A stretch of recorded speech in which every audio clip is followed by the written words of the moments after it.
Alright, it's Polska back and with another video, and now we're trying something different. We're trying a chemistry review, and we're starting off with significant figures.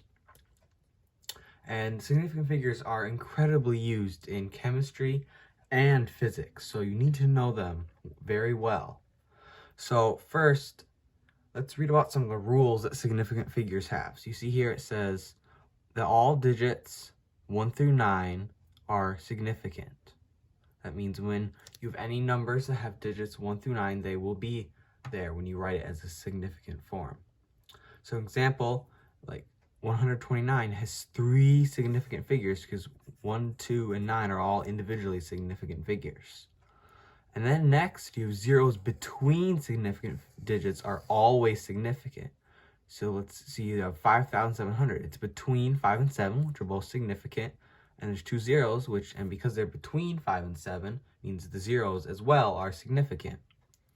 So now you have trailing zeros are significant only if the number contains a decimal point. So 100.0, because it has a decimal point, it has 4 significant figures. But 100 only has 1 significant figure because, as you can see, there is no decimal place. Next, zeros in the beginning of a number whose only function is to place the decimal point are not significant. So as you see here, example 0.0025 only has 2 significant figures because the zeros are only used to show where the decimal is. They're not trailing. They're in the beginning and they're showing where the decimal is. They're not as significant. So last rule, number 5, zeros following a decimal significant figure are significant. So you have 0.00470. The 470 is significant because the 0 is trailing the 4 and 7. And just like the 0.47000 has 5 significant figures as it follows this rule. So now we'll do some practice problems. So determine the number of significant figures in the following numbers. So 0.02 has 1 significant figure because it follows rule 4. The zeros in the beginning, whose only function is to show the decimal place, are not significant figures. And that's why there's only 1 significant figure for number 1. Number 2, which is the number 0.020, has 2 significant figures because the trailing 0 after the 2 is significant, while the zeros before it are not. So you have, now number 3, you have 501. There are 3 significant figures because you have 2 significant figures, 5 and 1, and in between them is a 0. And because of rule 2, the 0 is significant in this case. So now, for number 4, there are 4 significant figures because you have the 501 with the 0 in the middle, so it's 3, and then because there's a decimal point and a 0, that trailing 0 is also a significant figure. So now, question number 5 is 5,000. That only has 1 significant figure because the 5. The 3 trailing zeros would be significant if there was a decimal point like so, but there is not.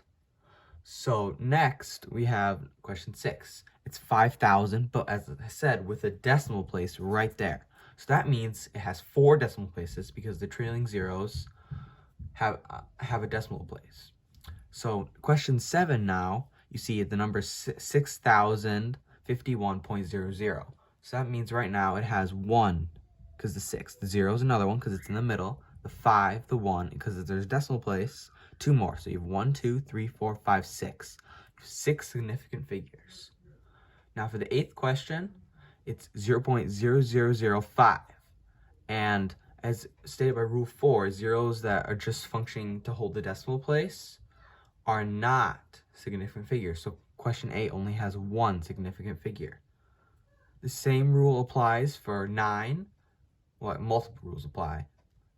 So for 9, you have 0.1020, and that has 4 significant figures because you have the 1, and then the zeros between the 1 and the 2, and then the trailing 0 is the 2.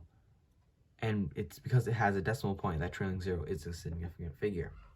So for our last question for today, you have number 10. And that has 5 significant figures because all 3 of the zeros are between the two ones, which are significant figures. So, in review, we've learned the 5 rules of what significant figures are, and we've done some practice. Hopefully, this will help you as you're learning about chemistry and physics. Thank you. Please subscribe and have a nice day.